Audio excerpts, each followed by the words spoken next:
The gleaming spires of Neo-Athenia reached toward the heavens, a testament to human ingenuity and technological prowess.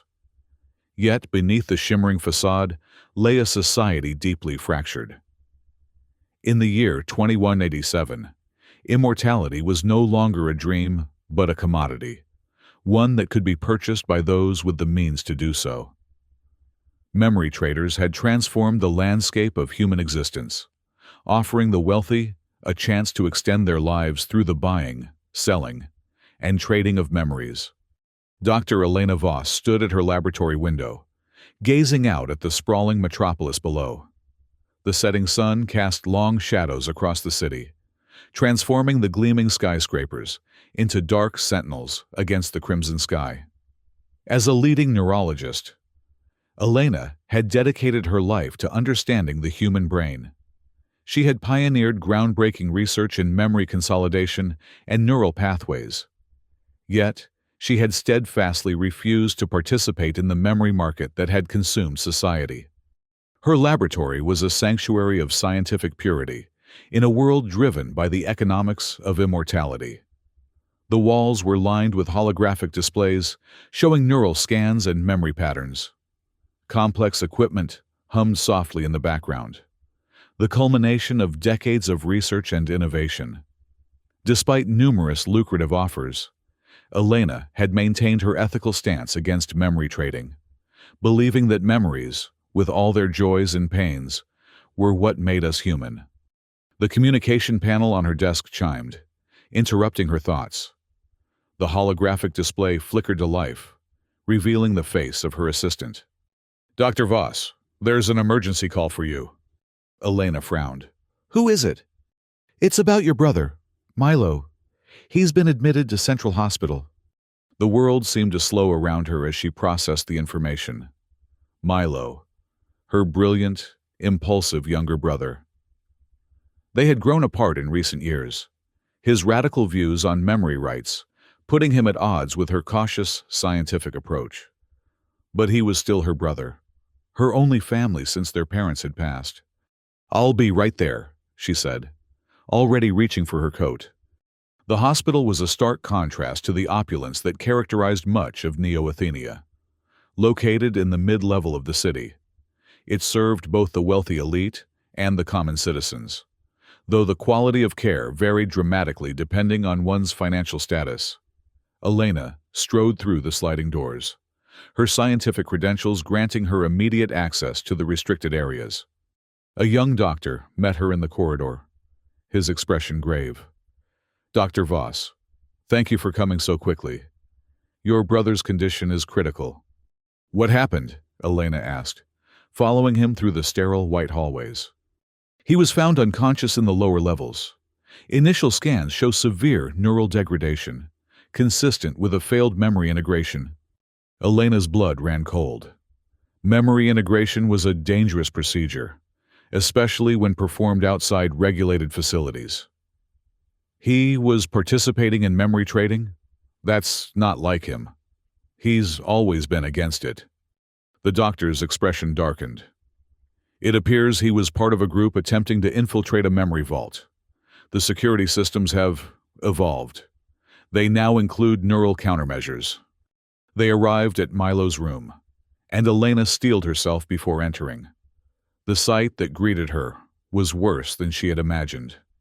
Milo lay motionless on the bed, surrounded by medical equipment monitoring his failing body.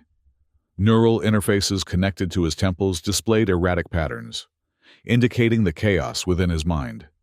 "His neural pathways are breaking down," the doctor explained. "The countermeasures triggered a cascade failure in his memory centers. We've stabilized him temporarily, but without a memory transplant. He has days at most." Elena approached her brother's bedside, taking his hand in hers. His skin was cold to the touch, his breathing shallow. This vibrant, passionate man reduced to a shell. The irony was not lost on her. He who had fought against the memory trade now depended on it for survival. "What are our options?" she asked, her voice steady despite the turmoil within. "He needs clean memories, untainted, compatible memories to replace the damaged ones. But as you know, those are difficult to come by through official channels. Elena understood the implication. Clean memories were reserved for the elite, those who could afford the exorbitant prices. For someone like Milo, with his history of activism against memory traders, the official channels would be closed. "I'll find a way," she said firmly. "Whatever it takes." As she left the hospital, the weight of her decision pressed down on her. To save her brother, she would need to enter the very world she had despised, the underground market of memory trading. She would need to find a ghost broker. The lower levels of Neo-Athenia existed in perpetual twilight, the towering structures above blocking out the sun. Here, far from the gleaming spires and luxurious penthouses, lived the majority of the city's population. The streets were narrow and crowded, a maze of vendors, dwellings, and hidden establishments catering to those seeking services unavailable in the upper levels. Elena had changed into nondescript clothing, her normally pristine appearance replaced by the practical attire of the lower levels. She followed the directions provided by an old colleague, winding her way through crowded streets until she reached an unassuming door, marked only with a small neural symbol, a stylized brain with circuitry. She knocked 3 times, then twice more after a pause. The door opened to reveal a dimly lit interior. A tall, slender figure gestured her inside. "Dr. Voss," the figure said, voice smooth and cultured, at odds with the shabby surroundings. "I've been expecting you. Word travels fast when someone of your reputation seeks out the shadows." The man who called himself Cassian, known in underground circles as the Ghost Broker, was not what Elena had expected. Dressed in an impeccably tailored suit, with sharp features and calculating eyes, he seemed more suited to the corporate boardrooms of the upper levels than this hidden den of memory trading. "I need clean memories," Elena said without preamble. "Compatible with a male subject, mid-30s. Cassian smiled, a gesture that didn't reach his eyes. "Direct. I appreciate that. But surely you understand that what you're asking for is both illegal and extraordinarily expensive." "I'm aware of the costs." "Are you? The price isn't just financial. Dr. Voss, coming here has already compromised your principles. How much further are you willing to go?" Elena met his gaze unflinchingly. "As far as necessary to save my brother." Cassian studied her for a moment, then nodded. "Very well. I can help you. But first, I need to understand exactly what we're dealing with. The type of damage, the extent of neural degradation. These factors determine what kind of memories would be suitable." Elena hesitated. Sharing medical information with a black market broker went against every professional ethic she held. But Milo's life hung in the balance. He was subjected to neural countermeasures during an attempted breach of a memory vault. The damage pattern suggests a targeted disruption of episodic memory pathways, with secondary damage to semantic memory structures. Cassian's expression shifted, showing genuine concern for the first time. "Vault countermeasures? That's problematic. Those are designed to not just repel but destroy. The memories you need would have to be extraordinarily resilient and adaptable." He moved to a sophisticated console hidden behind a panel in the wall. The technology was cutting edge, seemingly out of place in the otherwise modest surroundings. "Such memories exist," he continued, "but they're almost exclusively held in the Central Memory Vault, the most secure facility in Neo-Athenia." "That's impossible," Elena said. "The Central Vault is impenetrable." Cassian's smile returned, enigmatic and knowing. "Nothing is impenetrable with the right access. I happen to have a connection inside. Someone who believes, as your brother does, that memory should be a right, not a privilege." "An inside source at the Central Vault?" Elena couldn't hide her skepticism. "Who?" "That information is not part of our transaction, Dr. Voss. Suffice it to say, There are those even within the system who question its morality. He manipulated the console, bringing up a holographic display of the Central Memory Vault, a massive underground facility located beneath the government district of Neo-Athenia. My contact can provide access, but retrieval will be your responsibility.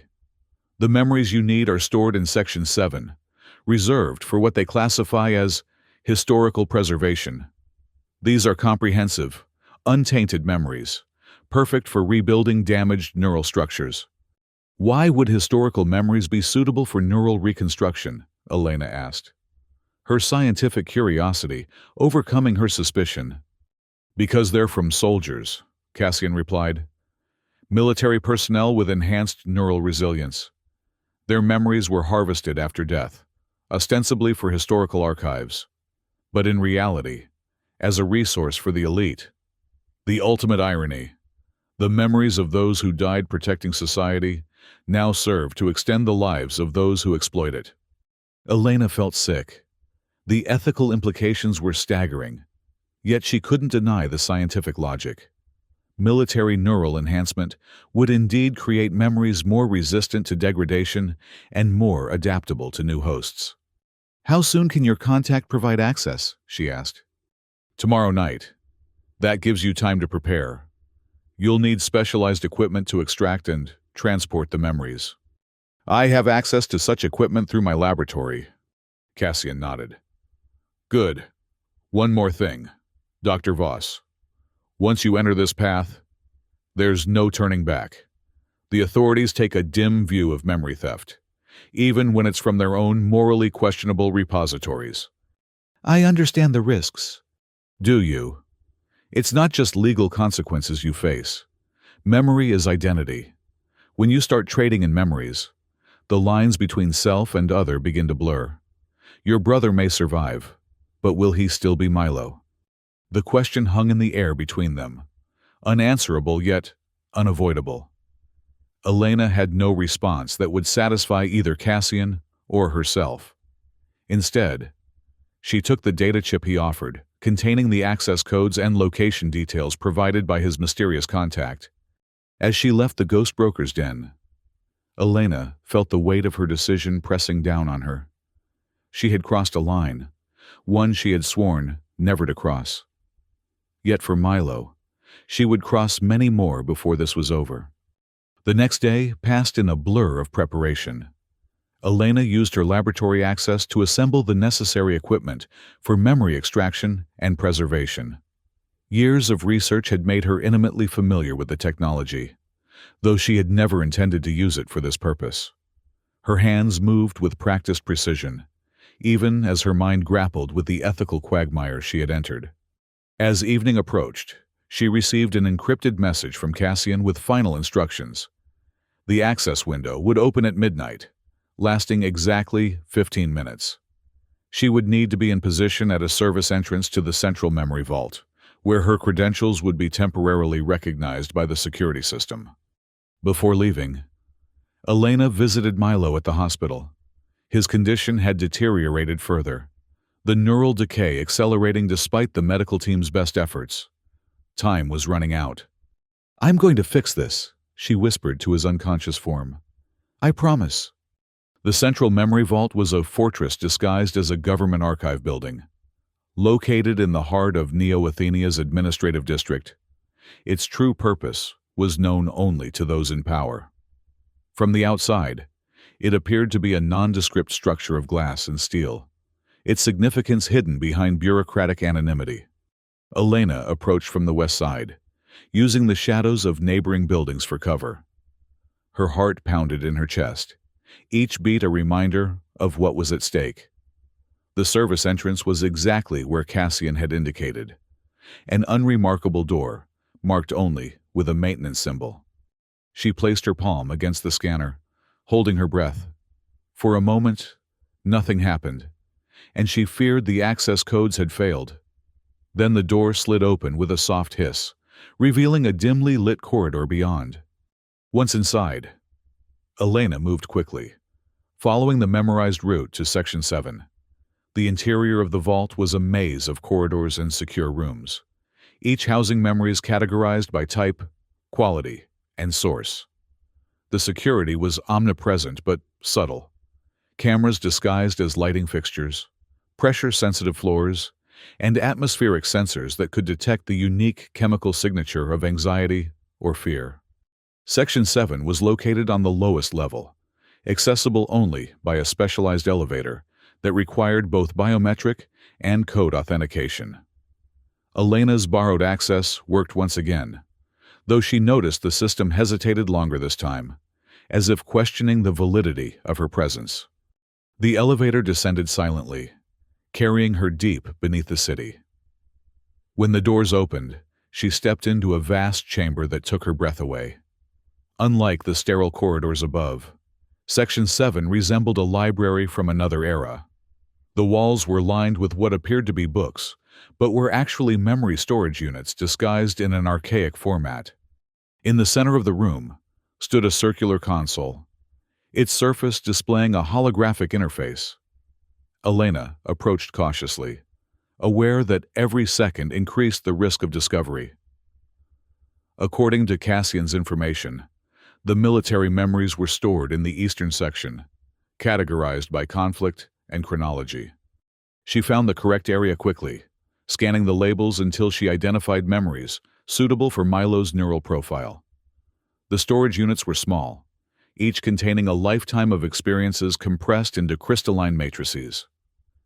Elena selected 3, hoping that at least one would be compatible with Milo's damaged neural pathways. As she carefully placed the units in her specialized carrying case, a voice spoke from behind her. "I expected someone eventually, but I must admit, I didn't expect it to be you, Dr. Voss."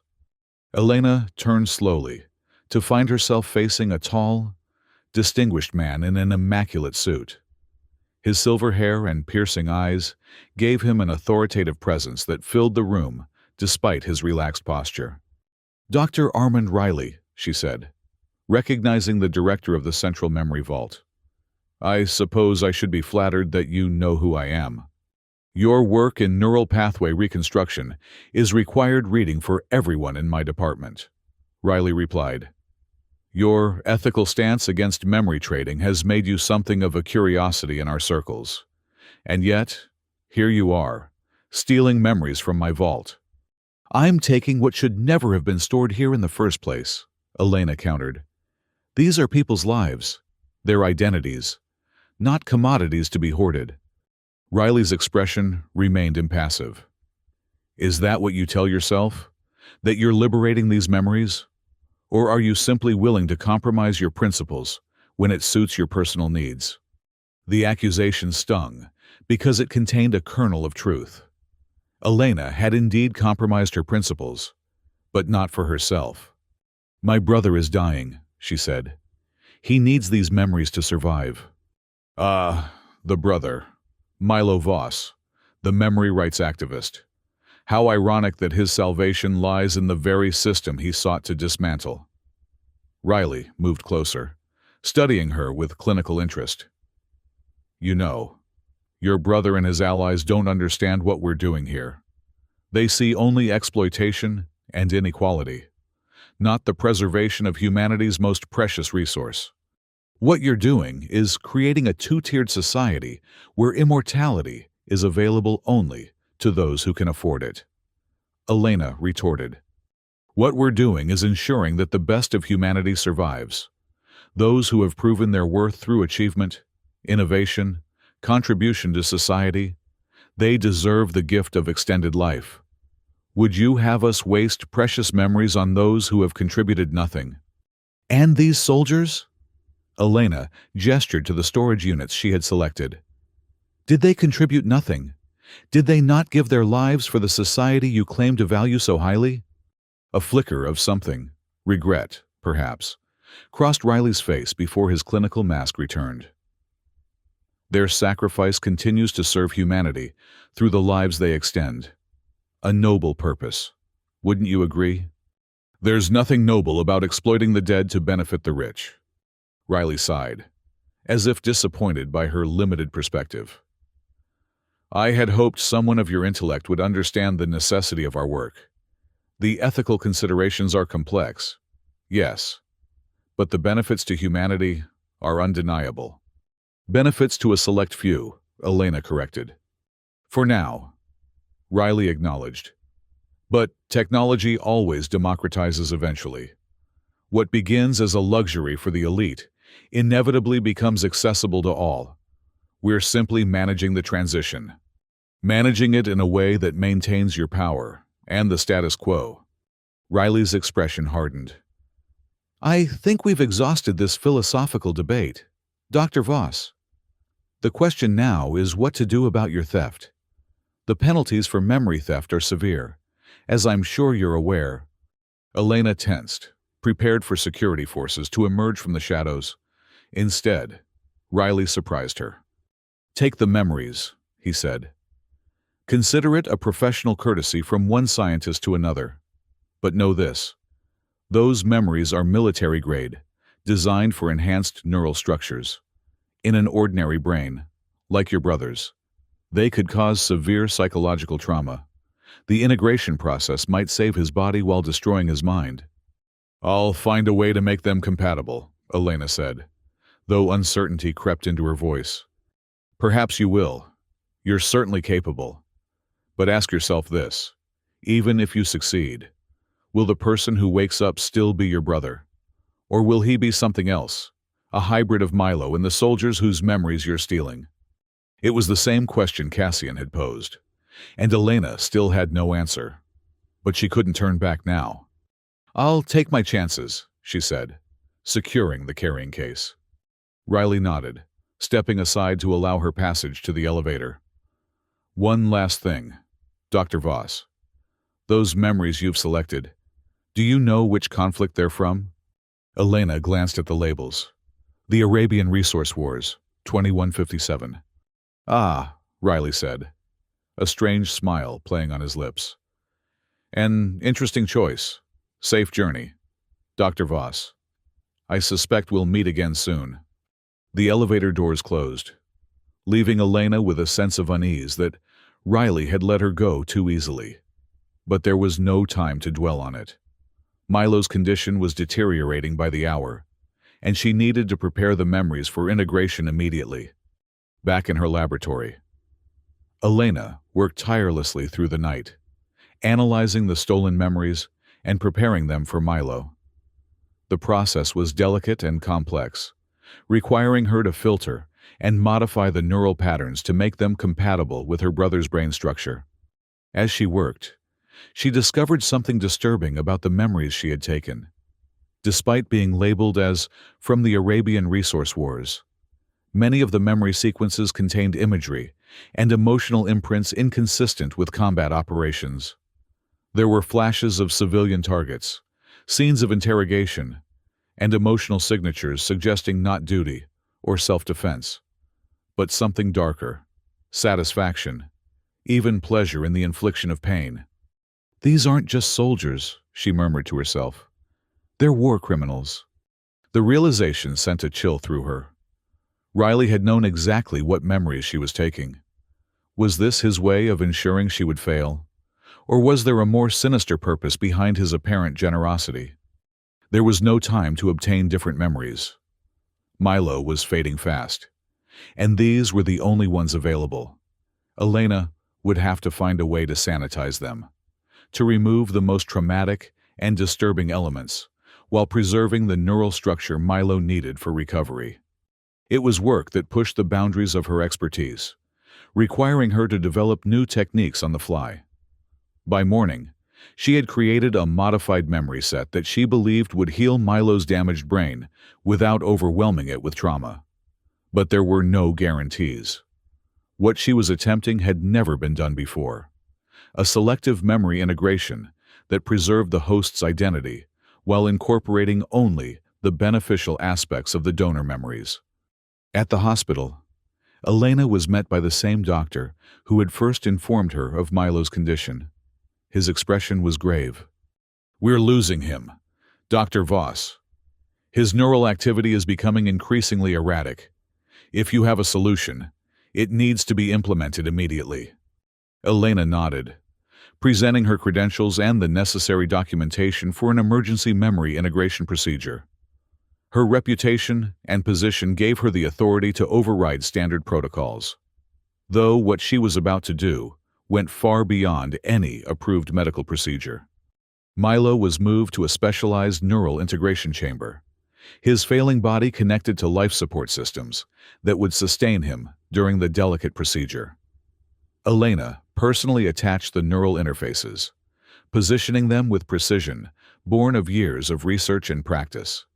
"I need the room cleared," she instructed the medical staff. "What I'm about to do requires absolute concentration and privacy." Once alone with her brother, Elena initiated the integration sequence. The specialized equipment she had brought from her laboratory connected to the hospital systems, creating a hybrid setup uniquely suited to her experimental approach. "I don't know if you can hear me, Milo," she said softly, as the machines hummed to life around them. "But I want you to know that I'm fighting for you.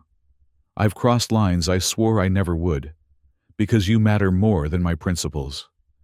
I just hope you can forgive me for what I'm about to do." The integration process began, the modified memories flowing into Milo's damaged neural pathways. Elena monitored every aspect, making minute adjustments as needed. Hours passed, the tension never easing as she guided the process with painstaking care.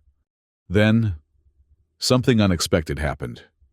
As the memories integrated with Milo's brain, his neural activity began to spike in patterns Elena had never seen before. It wasn't rejection or incompatibility. It was something else entirely.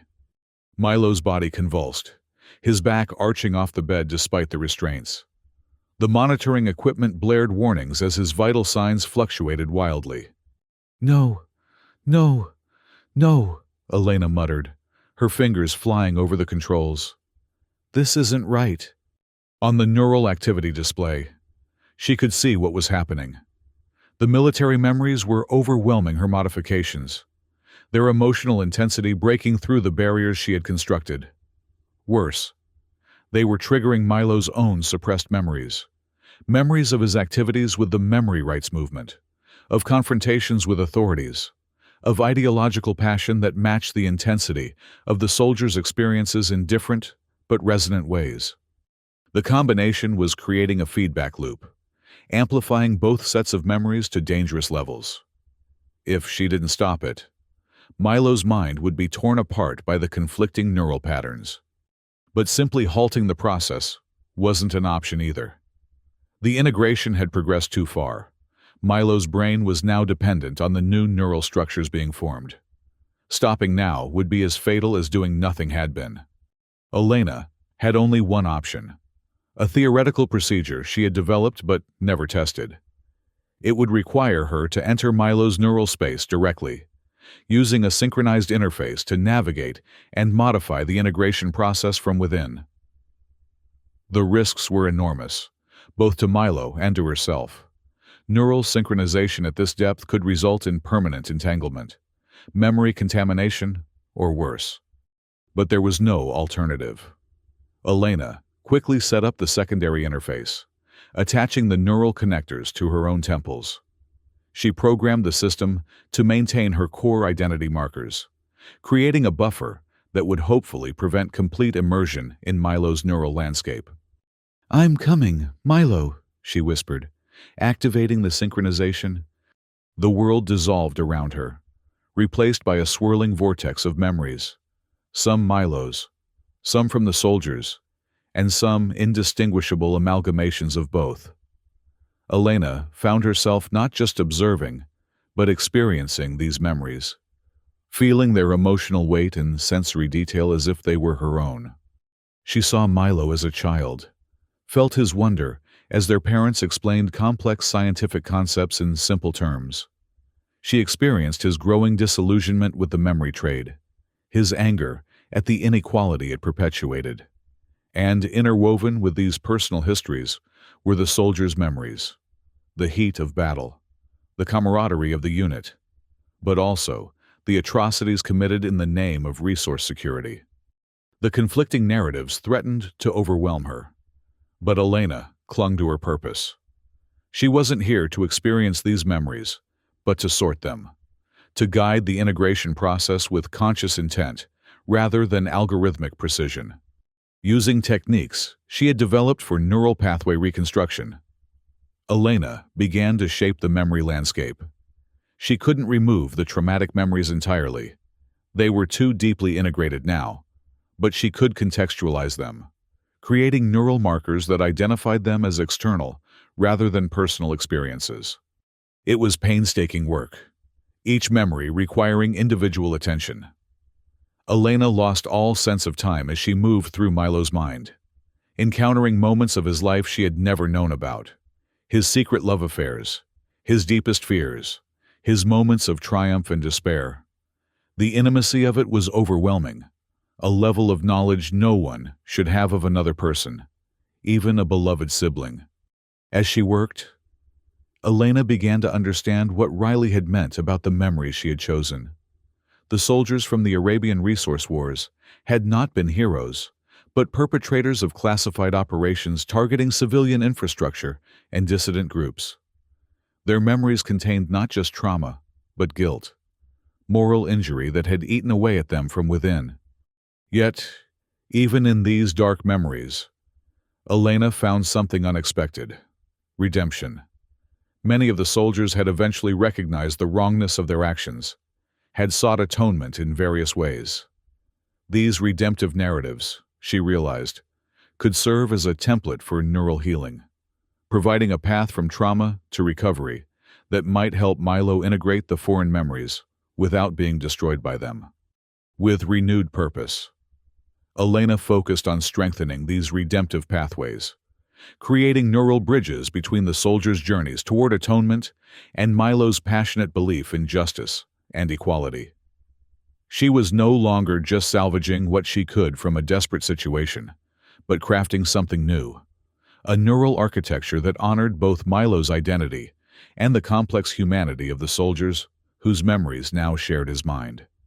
How long she worked, Elena couldn't say, but eventually, she sensed a shift in the neural landscape around her. The chaotic swirl of memories began to stabilize, organizing into coherent patterns that felt neither entirely Milo nor entirely foreign, but something sustainably integrated. It was time to withdraw. Elena initiated the desynchronization sequence, gradually pulling her consciousness back from Milo's neural space. The process was disorienting. Her sense of self temporarily fragmented as she transitioned from the shared mind space back to her individual consciousness. When she opened her eyes, she was lying on the floor of the integration chamber, the neural interface equipment scattered around her. The medical monitors connected to Milo showed stable readings, not the patterns of perfect health, but those of a mind and body in recovery rather than decline.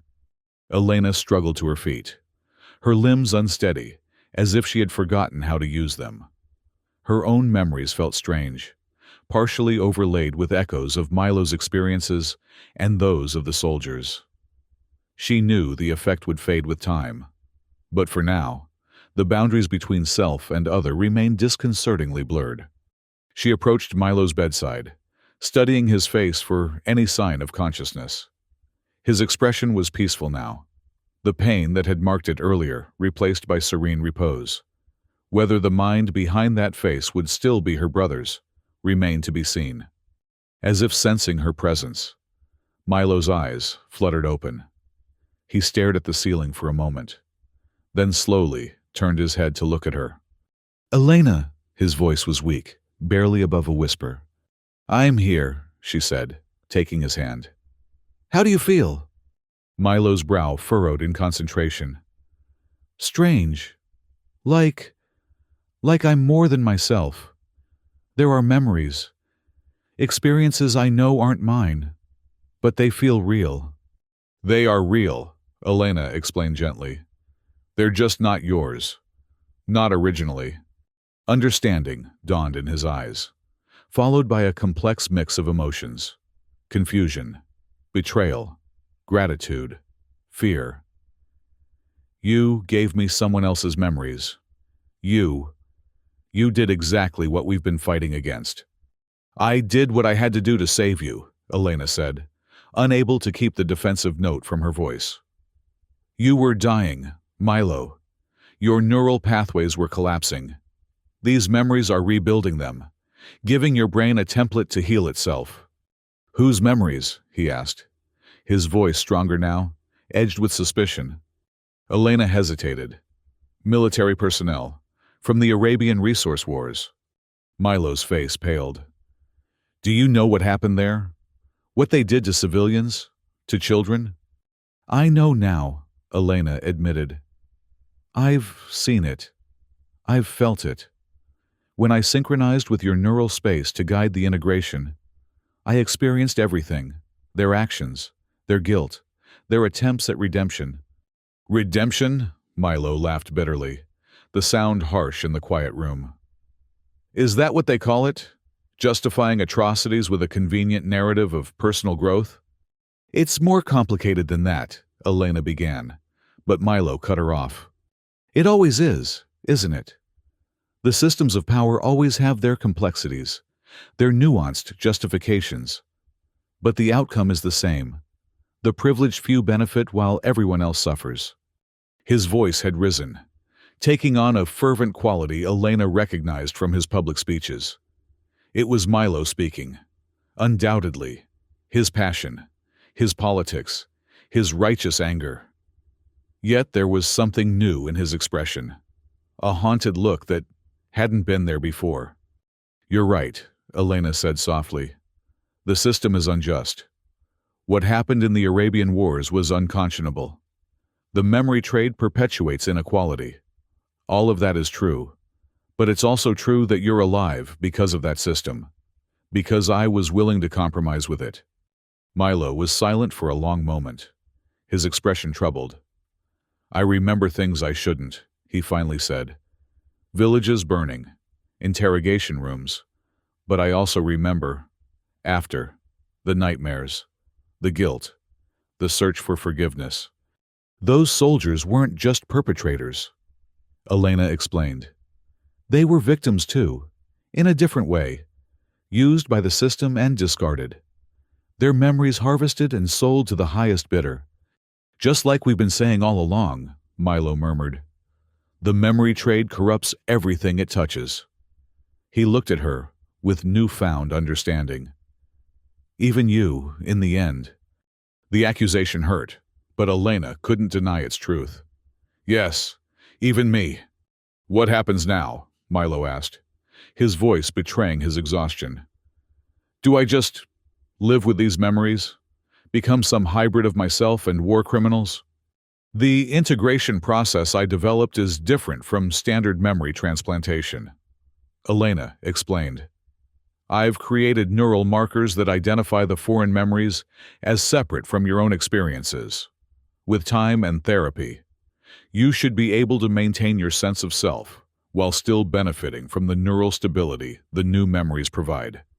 Should be, Milo repeated skeptically. So I'm an experiment now. You've always been stubborn about being a test subject, Elena said, a small smile playing on her lips. Even when we were children and I wanted to try my memory games on you. The reference to their shared childhood seemed to reach something in Milo that all her scientific explanations couldn't. His expression softened slightly. I remember that, he said. You were always trying to prove your theories. Even then.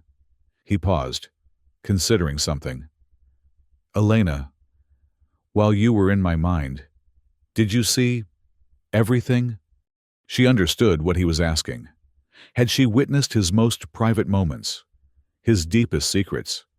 The intimacy of what she had experienced during the neural synchronization was still raw, uncomfortable. I saw enough to know that you're a good person. Milo. Flawed, complicated, sometimes misguided, but good at your core. That's what matters. It wasn't a direct answer, but it seemed to satisfy him. Milo closed his eyes, fatigue overwhelming him. I'm so tired, he murmured. Rest, Elena told him. Your brain has been through an extraordinary ordeal. Sleep is the best thing for neural integration. As Milo drifted into sleep, Elena watched over him, wondering what kind of person would awake. Her brother, a stranger, or something in between. The ethical implications of what she had done weighed heavily on her. She had saved Milo's life, but at what cost to his identity, his sense of self? And then there was Riley. He had let her take those specific memories for a reason. The question was, what did he hope to achieve? The answer came 3 days later, when Elena was working in her laboratory, analyzing data from Milo's recovery. His condition was improving steadily, his neural patterns stabilizing as his brain adapted to the integrated memories. The psychological aspects were more complex. He experienced flashbacks, emotional responses to stimuli that held no significance for him personally, moments of disorientation when foreign memories intruded on his consciousness. But overall, the prognosis was positive. The communication panel chimed, announcing an incoming call with high-level encryption. When Elena accepted, Dr. Armand Riley's face appeared on the screen. "Dr. Voss," he greeted her, his expression unreadable. "I trust your brother is recovering well." "How did you—" Elena began, then stopped herself. Of course, Riley would be monitoring Milo's medical records. "Yes, he's recovering. No thanks to you and your tainted memories." Riley smiled thinly. "On the contrary, I gave you exactly what you needed. Those memories are having precisely the effect I anticipated." "What are you talking about?" "Your brother is a dangerous radical, Dr. Voss. His memory rights movement has been gaining traction, threatening the stability of our entire society. By giving him the memories of those soldiers, men who began as idealists and learned the hard way about the complexities of moral certainty, I hope to temper his extremism with understanding." Elena felt cold anger rising within her. "You used me to manipulate my brother? To what end? Turning him into an ally for your corrupt system?" "Not an ally," Riley corrected. "Simply less of a threat. The memory trade is too integral to our society to be dismantled overnight. As your brother and his associates advocate, such radical change would cause chaos, suffering on an unprecedented scale. What we need is measured reform, gradual democratization of access." "And you thought forcing war criminals' memories into Milo's mind would make him more moderate?" Elena's voice dripped with contempt. "You understand neither my brother nor the human mind. Dr. Riley." "Perhaps not," Riley conceded. "But I understand systems, Dr. Voss. And sometimes, to preserve a system worth saving, sacrifices must be made." "The only thing worth saving is human dignity," Elena retorted. "Something your precious system traded away long ago." Riley sighed, as if disappointed by her inability to see the bigger picture. "You'll understand eventually. In the meantime, I suggest you focus on your brother's recovery. Neural integration is a delicate process, as you well know, one that could still go catastrophically wrong without proper management." The threat was implicit but clear. Riley was reminding her that Milo's fate remained precarious, dependent on resources only the system could provide. "Is that all?" Elena asked coldly. "For now," Riley replied. "But we'll speak again soon, I'm sure. Good day, Dr. Voss." The communication ended, leaving Elena seething with anger and newfound determination. Riley had shown his hand. He saw Milo as a threat to be neutralized, a radical voice to be silenced through psychological manipulation. But he had miscalculated badly. Elena immediately began documenting everything: her theft of the memories, her discovery of their true nature, Riley's admission of attempted manipulation. She included neural scans showing the integration process and transcripts of her conversation with Riley. It was evidence of corruption at the highest levels of the memory trade. Proof that the system was not just unequal, but actively malicious in maintaining that inequality. When Milo was stronger, She would share it all with him, not to dissuade him from his cause, as Riley had hoped, but to give him the ammunition he needed to fight more effectively. The memories of war crimes and subsequent guilt might indeed affect Milo's perspective, but not in the way Riley intended. Instead of moderating his views, they would likely strengthen his resolve, adding first-hand experience of the system's moral bankruptcy to his ideological opposition. In the weeks that followed, Milo's recovery progressed beyond all expectations. The integration of the military memories stabilized his neural pathways, while Elena's innovative marking technique allowed him to maintain his sense of self, despite the foreign memories now sharing his mind. The psychological adaptation was more challenging. Milo experienced nightmares, flashbacks, moments of disorientation when memories not his own intruded on his consciousness. But with Elena's guidance and specialized therapy, he learned to recognize and contextualize these experiences, to separate the soldier's actions and emotions from his own moral framework. Perhaps most surprising was how the integrated memories affected Milo's perspective on the memory rights movement. Rather than abandoning his principles or moderating his stance, as Riley had hoped, Milo's exposure to the soldier's experiences deepened his understanding of the system's corruption. They were victims too, he explained to Elena one evening as they sat in her apartment overlooking the city. Used by the military, their traumas exploited, their memories harvested and commodified after death. It's all part of the same system of exploitation. So your position hasn't changed? Elena asked, curious about how he had reconciled his political beliefs with his personal situation. My position has evolved, Milo replied thoughtfully.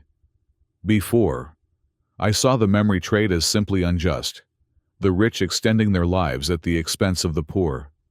Now I understand it's more complex. It's not just about inequality.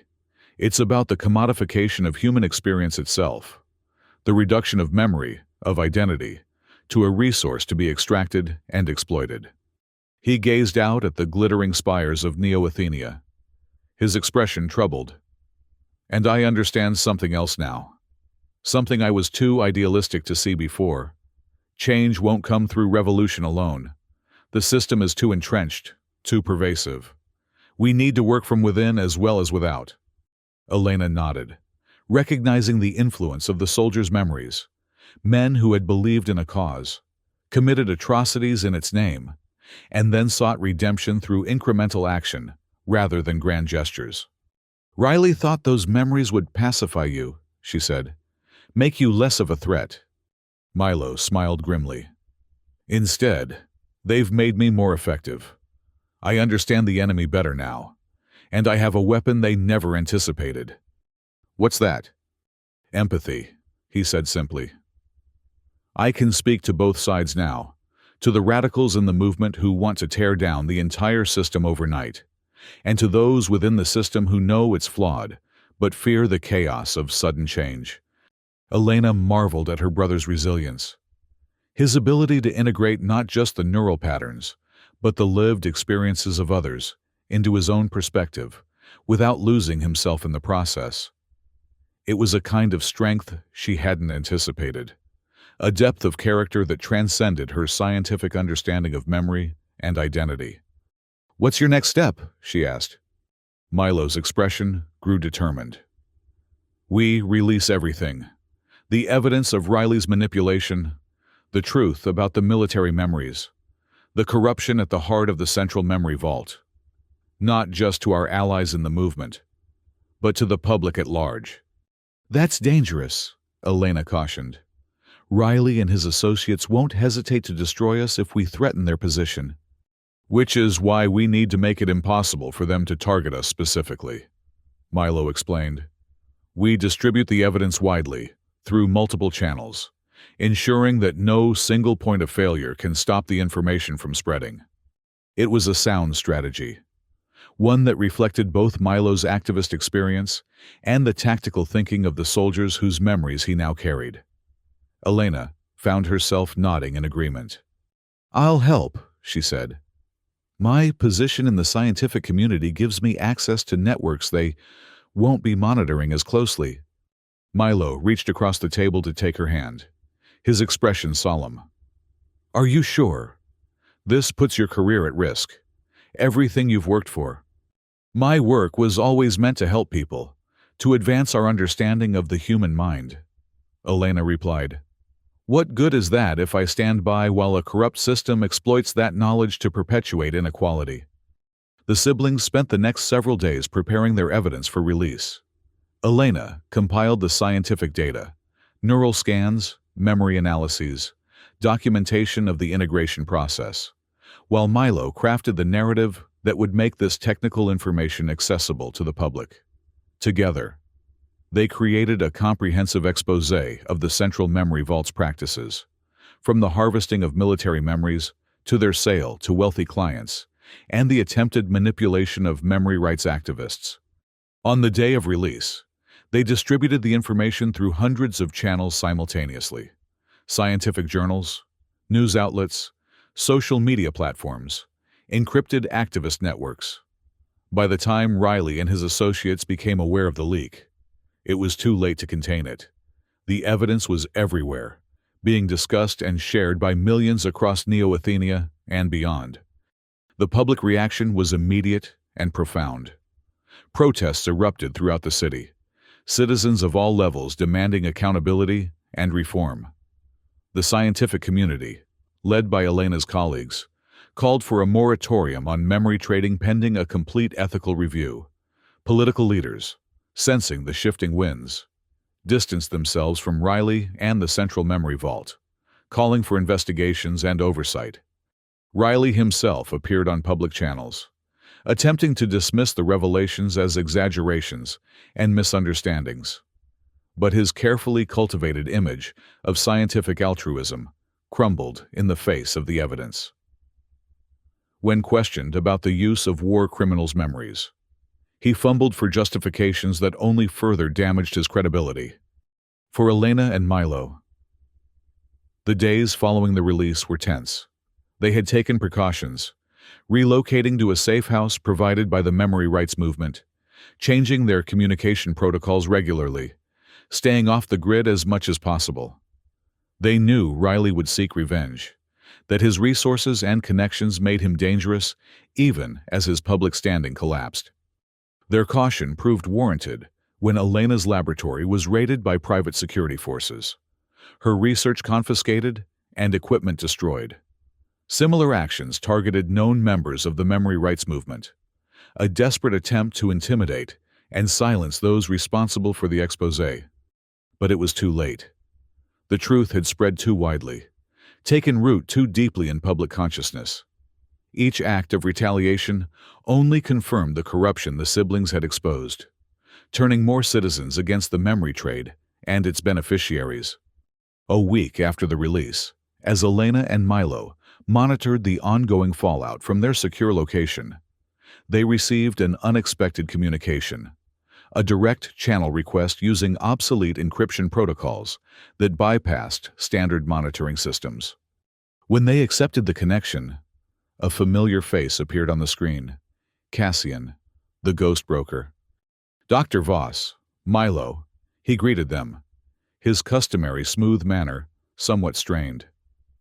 I thought you should know. Riley is finished.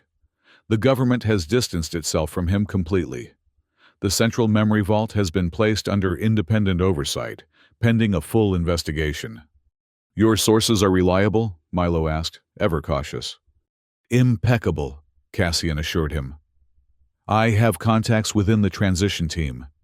The new administration of the Vault is already implementing temporary reforms, while a permanent regulatory framework is developed. And Riley himself? Elena inquired. Cassian's expression darkened. Disappeared. Rumor has it he fled to one of the orbital colonies, beyond Earth jurisdiction. He won't be back. The news brought mixed emotions. Relief that their primary adversary was no longer an immediate threat, but concern about what a man of Riley's resources and resentment might do from exile. What about you? Milo asked Cassian. The ghost broker business can't be thriving in the current climate. Cassian smiled wryly. I'm adapting, as always. The underground market won't disappear overnight. There will still be those seeking memories outside official channels, for various reasons. But I've been reevaluating my position. Your exposé was quite persuasive. Meaning, Elena pressed. Meaning I've been in discussions with the memory rights movement about how my expertise might be of use in shaping the new system. I know where the bodies are buried, so to speak. That knowledge could be valuable in preventing the same corruptions from taking root again. It was an unexpected development, but not an unwelcome one. Cassian's intimate knowledge of the memory black market would indeed be valuable in crafting regulations that address the realities of the trade rather than idealistic abstractions. And my inside source at the vault, Cassian continued, has been appointed to the Oversight Committee. It seems those who once worked within the system to mitigate its worst excesses are now positioned to reform it fundamentally. That's promising, Milo acknowledged, though his expression remained guarded. But reforming the system isn't enough. The underlying inequalities that made the memory trade possible in the first place need to be addressed. One battle at a time, my friend, Cassian advised. The exposure of the Vault's practices has opened a door. What happens next depends on how effectively you and your allies push for broader change. After the communication ended, Elena and Milo sat in contemplative silence, processing the implications of this new phase in their struggle. The immediate danger had passed, but the work of true reform was just beginning. What now? Elena finally asked. Do we go back to our lives? You to activism, me to research? Milo shook his head slowly. There's no going back, not for either of us. We've crossed too many lines, seen too much of what lies beneath the surface. So we move forward, Elena concluded. But to what? To a new paradigm, Milo said, his eyes alight with the vision that had driven him, even before the integration of the soldiers' memories. Memory as a right, not a commodity. Technology in service to humanity, not the other way around. That's still a long way off, Elena cautioned, ever the pragmatist. Yes, Milo agreed. But for the first time, it feels possible. Not just a dream, but a goal we can work toward, step by step. As they looked out at the city from their temporary refuge, Neo Athenia seemed different somehow. Its gleaming spires, no longer symbols of insurmountable inequality, but potential beacons of a more just future. The memory trade had been exposed, its corruptions laid bare. What would replace it remained to be determined, but for the first time in generations, that determination would be made not just by the privileged few, but by society as a whole. For Elena, the journey had been transformative. She had crossed ethical boundaries she once thought inviolable, compromised principles she had built her career upon. Yet in doing so, she had not abandoned her fundamental commitment to human dignity, but rather expanded her understanding of what that commitment required. Not just intellectual purity, but practical action. Not just individual ethics, but systemic change. And Milo, through the strange alchemy of integrated memories, had become something unprecedented, a revolutionary with the insider's perspective, an idealist tempered by the harsh realities of those who had walked darker paths. His experience offered a unique model for the future they sought to build, not the erasure of difficult truths, but their integration into a more complex, more compassionate understanding of human nature and society. As brother and sister contemplated the uncertain future before them, they shared a moment of quiet connection, a recognition that whatever challenges lay ahead, they would face them together, their bond strengthened by the trials they had endured. The price of immortality, they had discovered, was not measured in money or memories, but in the courage to confront the difficult questions of identity, justice, and what it truly means to be human in a world where even consciousness itself has become a commodity. The story of Neo-Athenia and its memory traders was far from over. But a new chapter had begun, one written not by those who sought to control and exploit the precious resource of human experience, but by those who understood its true value lay not in extension of life, but in the quality of living, not in the accumulation of moments, but in their meaning, not in the privilege of the few, but in the dignity of all.